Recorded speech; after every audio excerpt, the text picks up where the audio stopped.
सूरज सूर्या।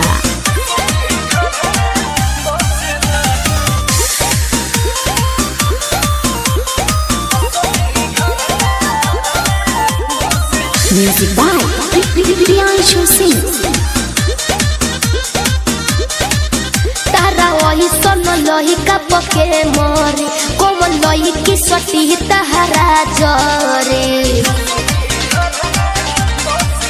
तारा वही सन लही का पके मोरी कोमल लही की सटी तहरा जरे। बारो बकलो रे मिली तोहरा बोले सुध घिउ न सबके पचेला। अच्छा खोसले घरवा बसिला बुझलू। अच्छा तेज बने लागू है फसेला जानू हसले घरवा बसिला।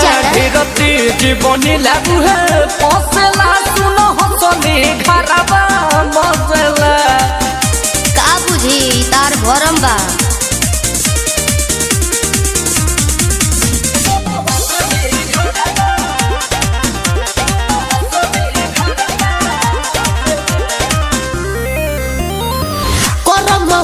कर जोरिए जहाई जवन तोह से बियाह करे तोहरा रहते सुनो ये बाबू तो सरे खातिर भरी।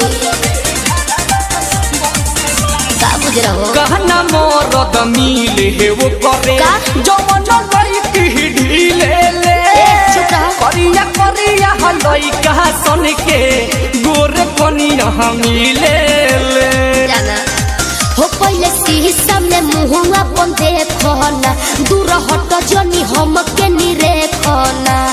बारो बकलो ले मिली तोहरा बोले सब लोग सबके न जचेला।